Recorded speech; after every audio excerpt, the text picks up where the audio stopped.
Good morning, everyone. Welcome to this week's PR and Marketing Clinic with Spa PR. I'm just waiting for Sophie to join me. Oh, there she is. She should be with me very shortly. She is great. Sophie, are you there?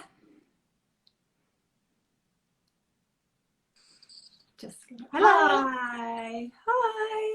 Good morning. Morning. You right? Yeah, all good. How are you? Yeah, I'm fine. Thank you. Yeah. Good. Today, in today's PR and marketing clinic, we're talking how to grow your audience, aren't we? Yeah, the big subject, the big question. Exactly. And a great subject because there's so many sort of simple ways and sort of no cost ways that you can grow your audience. So looking forward to talking through these.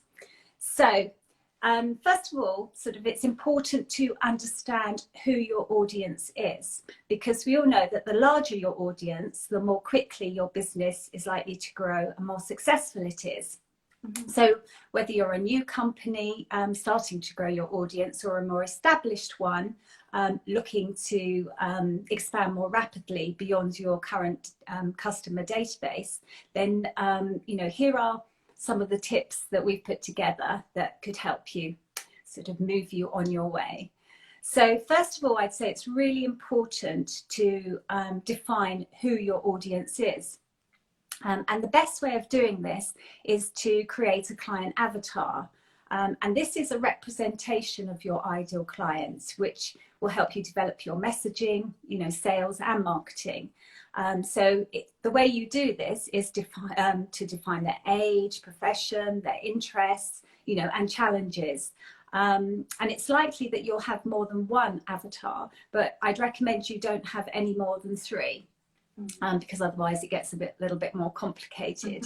And you could even give them real names so they become sort of vital members of your business development. So that's my first advice. Secondly, I'd say create newsworthy stories, use PR. I mean, it's still one of the best ways to reach a huge number of people that it's in your sort of target market. So, and ways of doing this is, perhaps you've got some great data or insights for your industry that are newsworthy, or you're launching a new innovation. Otherwise you can try something that we do that's called newsjacking. And all you need to do is you simply type in your subject. So for example, if it was beauty, you type it into Google and then click news, the news section, and you see what's trending in the media. And this way, you can then sort of jump on some of the conversations by creating expert comments around that subject, or offering up your own, products or services as recommendations that are fulfilling a sort of need in the media. And then my third point would be team up. One of the easiest ways to expand your audience is to partner up with another company which has the similar audience, but with products or services that don't compete with your own.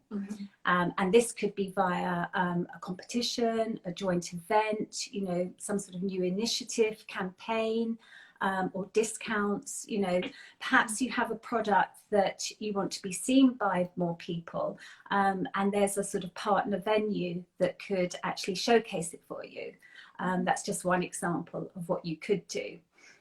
Alternatively, you could interview someone from another company in your sector and then benefit from them sharing it. So yeah, there's lots of ways that you can expand your audience. What would you recommend, Sophie? Yeah, I mean, when we think about content, and everyone knows that content's really important in growing your audience, but you need to make sure that you're being clever with it. So it's looking at things that Google really, really likes. So for example, they love epic content. So epic content is anything from 2,000 to 3,000 words. So it's quite a big one. But if you specialize in a subject, then, why not create like a Bible, an ebook, that kind of thing. It will really, really help with your organic search. Also, something that we do at Spa PR is we create gated content.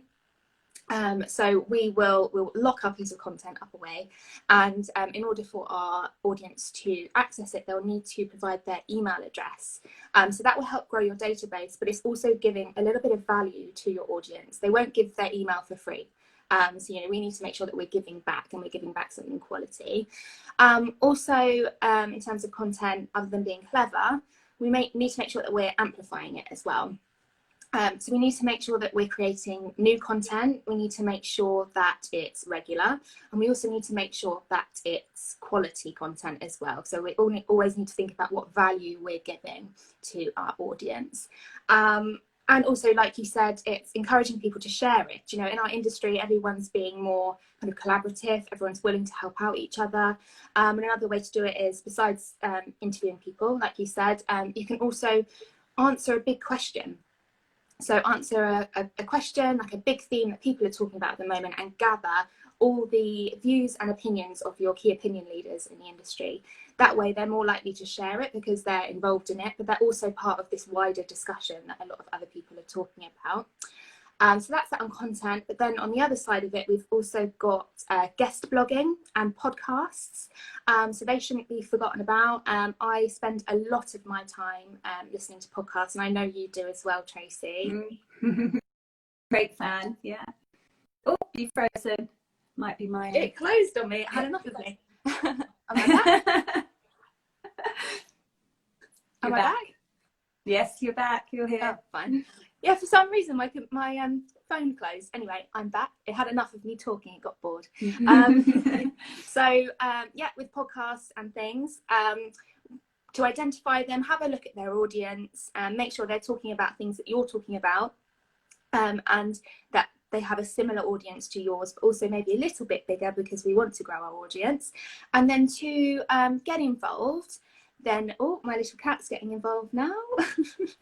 To get involved, suggest some articles to them or some talking points. It's all about reaching and targeting your audience from all different angles, and that way you're going to grow it. I think that's the most important thing. Make sure you're reaching them from lots of different angles, really.